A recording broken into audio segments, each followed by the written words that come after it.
పల్లెటూళ్లలోనూ బహుళ అంతస్తుల భవనాలు వెలుస్తున్న రోజుల్లో రాష్ట్ర రాజధానిని ఆనుకుని ఉన్న గ్రామంలో ఓ పర్యావరణ హిత నివాసం రూపుదిద్దుకుంటోంది. నిర్మాణంలో సిమెంటు, ఇటుకలు, ఇనుమును వీలైనంత తగ్గించి రాయి, మట్టి, ఫెవికాల్ను ఎక్కువగా వినియోగిస్తున్నారు. కూల్చేసిన పాత ఇళ్ల వ్యర్థాలను వాడుకుంటున్నారు. ఆ ఇంటి విశేషాలంటూ చూద్దామా? సొంత ఇంటి నిర్మాణం అనేది ప్రతి ఒక్కరికి ఒక కళ. కొంతమంది ఉన్నంతలో రేకులతోనో పక్కేళ్లతోనో సరిపెట్టుకుంటే మరికొంతమంది ఖర్చుకు వెనకాడకుండా అందంగా ఆకర్షణీయంగా ఇంటిని నిర్మించుకుంటారు. అయితే పర్యావరణహితంగా ఈ ఇల్లు నిర్మించుకుందామనే ఆలోచన చాలా కొద్ది మందికి మాత్రమే వస్తుంది. అలాంటిదే ఈ ఇంటి నిర్మాణం. విజయవాడ గ్రామీణ మండలం గొల్లపూడి గ్రామానికి చెందిన ఈ ఇంటికి విశేషాలేంటో ఒకసారి తెలుసుకుందాం పదండి.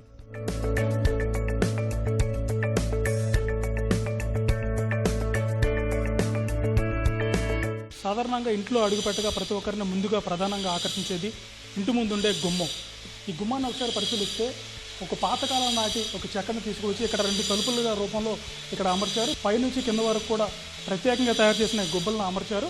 వీటికి పట్టుకోవడానికి ఇక్కడ హ్యాంగర్ కూడా ఒకటి ఏర్పాటు చేశారు. ఈ గుమ్మం తలుపుల దగ్గర నుంచి ప్రతి ఒక్కటి ఇంట్లో విశేషంగా చెప్పుకోవచ్చు. అలాగే ఈ రోజుల్లో ఎవరు ఇల్లు నిర్మించినా ప్రధానంగా పిల్లర్తో ఇల్లు నిర్మిస్తారు. కానీ ఈ ఇంట్లో మాత్రం పిల్లర్ల స్థానంలో హాలుగా చెప్పుకునే ఈ ప్రాంతంలో కేవలం ఒక 4 చెక్క దిమ్మలు లాంటి ఏర్పాటు చేశారు. వీటి కింద రాతితో నిర్మాణం చేశారు.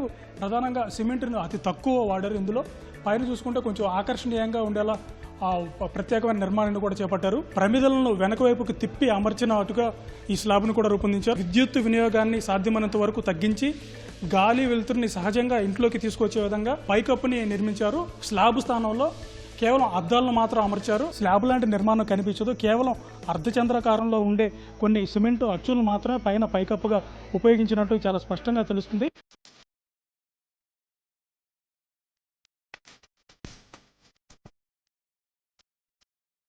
ఇంటి నిర్మాణంలో ప్రధానమైనవి గోడలు.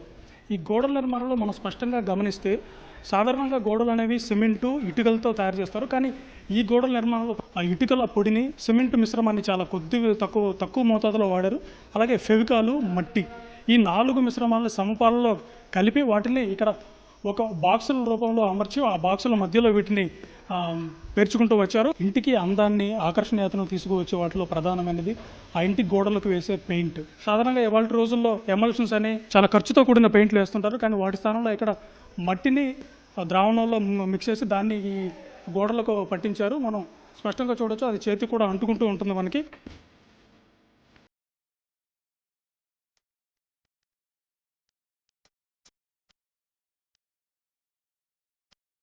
ఈ కిచెన్ కూడా పూర్తిగా ఒక రాతితో తయారు చేశారు.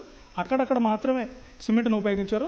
హాల్లో నుంచి ప్రధానంగా కనిపించేది మనకి ఇక్కడ కిచెన్ కనిపిస్తుంది. అలాగే కిచెన్కి కూడా పూర్తిగా గాలి వెలుతురు పూర్తిగా వచ్చేలా ఇక్కడ చాలా ఖాళీ ప్రదేశాన్ని వదిలారు. ఇక్కడ నుంచి మనం చూడొచ్చు స్పష్టంగా లోపల కిచెన్కి సంబంధించి గ్యాస్ స్టవ్ లాంటివి లేకపోతే ఇతర సామాగ్రిని పెట్టుకునే వాటి కోసం మార్బుల్ని మాత్రం ఇక్కడ ఉపయోగించారు. మిగతా ఇంటిని మొత్తం సాధారణంగానే నిర్మించారు. మొత్తం బయటికే కనిపిస్తూ ఉంటాయి. అయితే భద్రత పరంగా ఎటువంటి ప్రమాదం కూడా మనకు కనిపించదు. విద్యుత్ ఉపకరణాలకు సంబంధించి ఎలాంటివి కూడా అన్ని గోడల లోపల కాకుండా బయట వైపునే నిర్మించారు.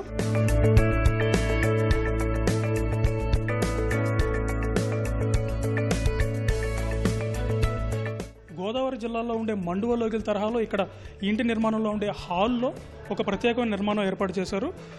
ఇంటికి మధ్యలో హాల్లో ఒక చిన్న గుంట లాంటి నిర్మాణం ఏర్పాటు చేసి అందులో మెట్లు కూడా ఏర్పాటు చేశారు. సాయంత్రం పూట లేకపోతే ఇంట్లో సరదాగా నీళ్లు నింపుకొని దీంట్లో పిల్లలు కానీ లేకపోతే సరదాగా ఆడుకునే వారి కోసం ఒక స్విమ్మింగ్ పూల్లో కూడా దీన్ని వాడుకోవచ్చు. ముచ్చటగా దీన్ని నిర్మించారని చెప్పుకోవచ్చు.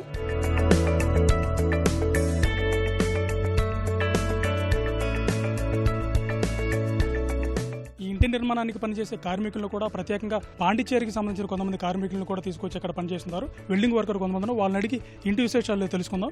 మామూలుగా మీరు చాలా ఇల్లుకి పనిచేస్తూ ఉంటారు కదా, ఎలాంటి ఇంటి నిర్మాణం ఎక్కడైనా చూసారు? ఎక్కడ చూడలేదు సార్. ఇలా క్రాసింగ్గా చూస్తే కొంచెం బయటగా వచ్చేటట్టు కనబడుద్ది. ఇలాంటి నిర్మాణం అనేది నేను ఇంతవరకు చేయలేదు.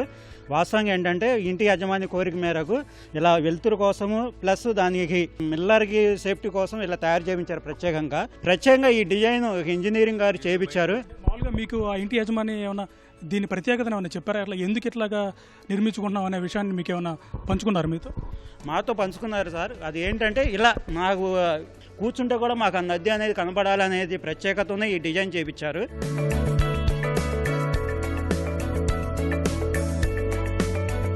ఒక చక్కని ఆహ్లాదకరమైన వాతావరణం మధ్య కృష్ణానది సమీపాన ఉన్న కొద్దిపాటి స్థలంలో కృష్ణా జిల్లా గొల్లపూడి గ్రామానికి చెందిన తాడంకి విద్య అనే ఉపాధ్యాయుని వృత్తిరీత్యా ఆమె అమెరికాలో ఉపాధ్యాయునిగా పనిచేస్తున్న పర్యావరణహితంగా ఉండేలా ఈ నిర్మాణాన్ని చేపడుతున్నారు. ఓవైపు ఇంటి నిర్మాణం కోరికను తీర్చుకుంటూనే మరోవైపు పర్యావరణ హితంగా ఉండేలా పలువురికి ఆదర్శంగా నిలిచేలా ఈ ఇంటి నిర్మాణం చేపడుతున్నారు. కెమెరామెన్ బిఎన్ఆర్తో ఉమామహేష్, ఈటీవీ న్యూస్, గొల్లపూడి గ్రామం నుంచి.